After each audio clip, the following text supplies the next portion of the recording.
निवडणुकीचा निकाल जाहीर होऊन खूप दिवस झाले तरी अंगावरची हळद अजून उतरलेली नाही। नववधू घरात आल्यावर शेजार पाजारच्या बायका आणि इतर मंडळी तिने काय काय आणलंय ते बघायला येतात। तिचं नको तेवढं कौतुक करतात। तिच्यामध्ये काही वैगुण्य नसेल तर त्याच्यावरती पण बोट ठेवतात। नवा आमदार म्हणून माझी स्थिती सध्या अशी झाली आहे, जिथे जातो तिथे मला सत्कार स्वीकारावा लागतो। त्यामुळे आता सत्कार म्हटलं की मला झोपेत सुद्धा दचकून जाग येते। पण एक आमदार म्हणून मी विधानसभेवरती गेलो आहे आणि नेहमी मी मोठ्या अभिमानाने सांगतो की तमाम गोव्यातील कलाकारांचा, लेखकांचा आणि सृजनशील जनतेचा प्रतिनिधी म्हणून मी विधानसभेमध्ये गेलो आहे। आता विधानसभा कशी असते आपणा सर्वांना माहीत आहे। तिथं काय चालतं हे टीव्हीवरती आपण प्रत्यक्ष बघत आहात।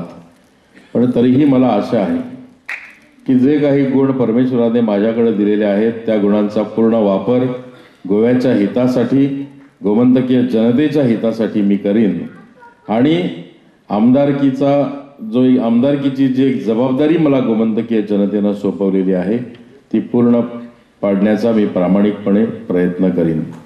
आज कलेचं क्षेत्र हे पूर्वीसारखं राहिलेलं नाही। मी लहानपणापासून गोव्यातल्या कलाकारांना बघत वाढलो। माझ्या वडिलांपासून संपूर्ण गोवाभरचे कलाकार पाहिले। त्या काळी कलाकारांना पैसा नव्हता, मान नव्हता, सन्मान नव्हता। फक्त इथे तिथे थोडंसं आदरातिथ्य व्हायचं तेवढंच। याच्या पलीकडे शासनाकडूनही कलाकारांसाठी कुठल्याच वेगळ्या अशा सवलती नव्हत्या। आज सवलतींचा पाऊस पडला जातो। सरकारकडून अनेक योजना कलाकारांसाठी मार्गी लावल्या जातात आणि कलेकडे पाहण्याचा दृष्टिक्षेपही हळूहळू बदलतोय।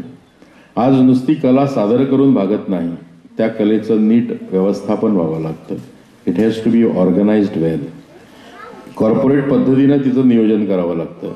असं काहीसं होतं तेव्हा काही लोक ती कला बघायला येतात, नाहीतर आपण नुसती फुकट टाकू म्हटलं तर कुणीही येत नाही। ही आजची परिस्थिती आहे।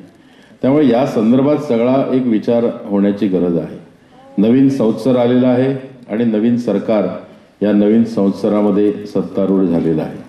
या नवीन सरकारकडून आपल्या काही अपेक्षा जरूर असतील याची आम्हालाही जाणीव आहे। या सरकारचा एक घटक नात्यानं मला आपल्याला सांगायचंय की निदान कलेच्या क्षेत्रात, संस्कृतीच्या क्षेत्रात कुठलीही बाह्य ढवळाढवळ होणार नाही याची जबाबदारी मनोहर पर्रीकर यांचं हे सरकार निश्चितपणे घेईल। संस्कृतीबद्दल अत्यंत गंभीरपणे आम्ही विचार करू। या मातीतनं आलेली जी काही सत्व आहेत, मूल्य आहेत, त्यांची जपणूक करण्यासाठी या सत्तेचा पुरेपूर वापर हा केला जाईल असं अभिवचन या सरकारच्या वतीनं मला आपल्याला द्यावंसं वाटतंय।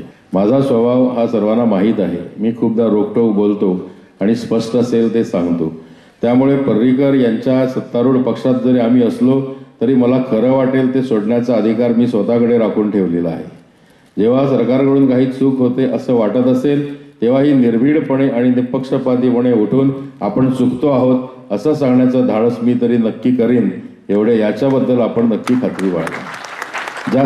एक अभिमानाची गोष्ट मला सांगावीशी वाटते। कलाकार असल्यानंतर तुम्ही राजकारणात आलात की खूप फरक पडतो। भारतीय जनता पक्षानं मला तिकीट दिलं, सांतांद्रेमधून उमेदवारी दिली। साधारणतः उमेदवारी मिळाल्यानंतर कुठलाही उमेदवार हा बड्या औद्योगिक आस्थापनाकडे जातो, खाणमालक आहेत त्यांच्याकडे जातो, बडे हॉटेलियर्स किंवा कॅझिनो मालक आहेत त्यांच्याकडे जातो, त्यांची दारं ठोठावतो।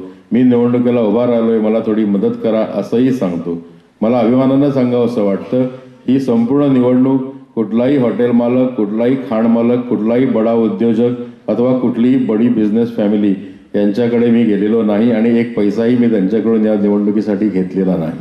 यामागची भावना एवढीच होती की माझं स्वातंत्र्य मी कुठे गहाण टाकणार नाही।